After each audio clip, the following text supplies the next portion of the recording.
Hello दोस्तों, कैसे हो आप। मैं जानती हूँ आप बड़े खैरियत से होंगे।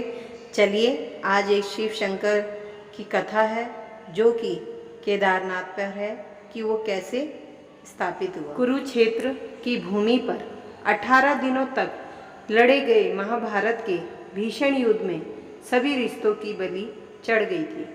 फिर चाहे वह गुरु शिष्य का रिश्ता हो या भाई भाई का हो या चाचा भतीजे का, 18 दिनों तक निरंतर कुरुक्षेत्र की भूमि कौरव व पांडवों की सेना के रक्त से लाल हो गई थी।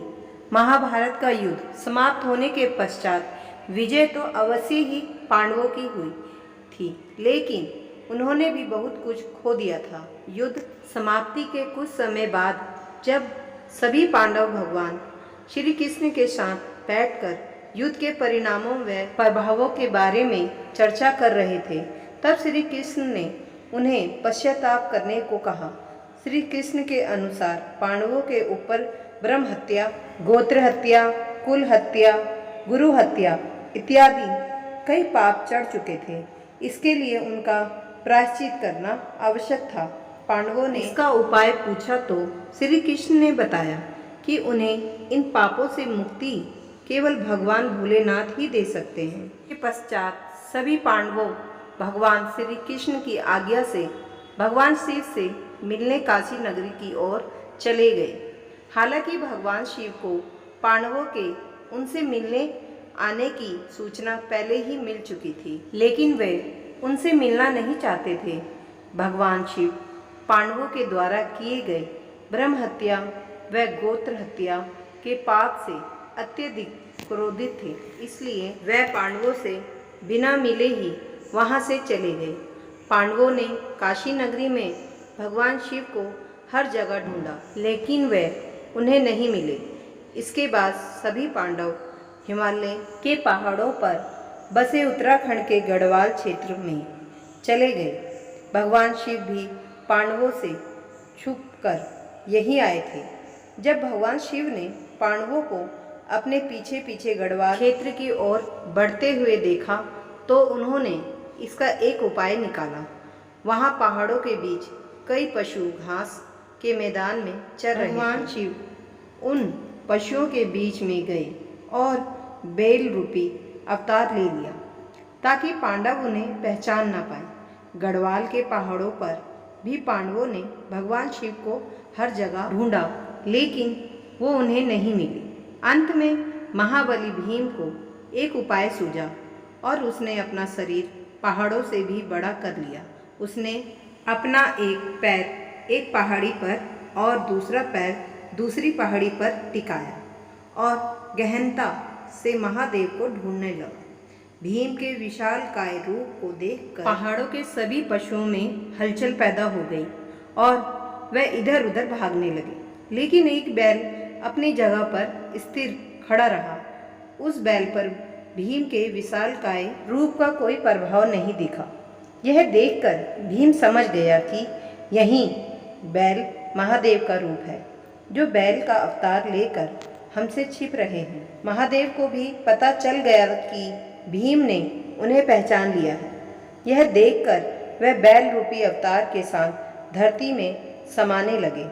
भगवान शिव के बैल अवतार को धरती में समाते देख भीम तेजी से उनकी ओर लपका और बैल की पीठ अपने हाथों से जकड़ ली। भीम के द्वारा बैल की पीठ अपने हाथों में जकड़े जाने के कारण वह वहीं पर रह गई, जबकि बैल के अन्य 4 भाग उत्तराखंड के 4 अन्य स्थलों पर प्रकट हुए। आज उन्हीं स्थलों पर 4 अन्य केदार हैं। इनमें भगवान शिव के बैल रूपी अवतार का मुख रुद्रनाथ में, भुजाएं तुंगनाथ में, नाभि महेश्वर में व जटाएं कलेपेश्वर में प्रकट हुई थी। इन्हीं 5 जगहों को सम्मिलित रूप से पंच केदार के नाम से जाना जाता है। भीम के द्वारा भगवान शिव के बैल अवतार की पीठ पकड़े जाने के बाद वह ही रह गई थी। जब उन्हें बैल के बाकी 4 अंग 4 अन्य स्थानों पर प्रकट होने का ज्ञान हुआ, तब उन्होंने शिव की महिमा को समझ लिया।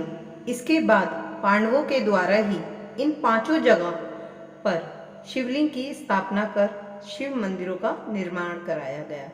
इससे भगवान शिव सभी पांडवों अत्यधिक प्रसन्न हुए और उन्हें सभी पापों से मुक्त कर दिया। हालांकि इसके बाद पांडवों के पोते जन्मेजय ने केदारनाथ मंदिर के निर्माण को और आगे बढ़ाया और यहाँ आम लोगों को पूजा करने की अनुमति प्रदान की। इसलिए केदारनाथ मंदिर के निर्माण में जन्मेजय का भी योगदान था।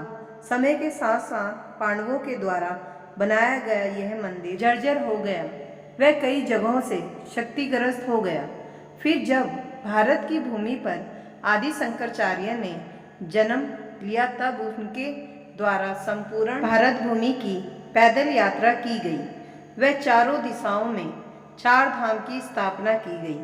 तब आदि शंकराचार्य ने ही इस केदारनाथ मंदिर का पुनः निर्माण करवाया था, जिसे आज हम देखते हैं। इसके बाद अपने जीवन के अंतिम समय में आदि शंकराचार्य ने इसी केदारनाथ मंदिर के पास ध्यान लगाया था।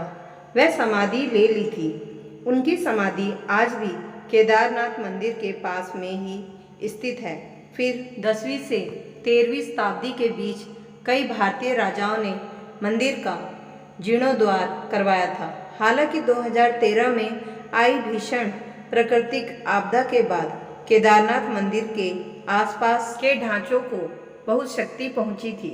इस प्राकृतिक आपदा में आदि शंकराचार्य की समाधि भी बह गई थी। इसके बाद भारत व उत्तराखंड की सरकारों के द्वारा केदारनाथ धाम आदि शंकराचार्य की समाधि व उसके आसपास के स्थलों को पुनः ठीक करवा कर उसे नवीन रूप दिया गया।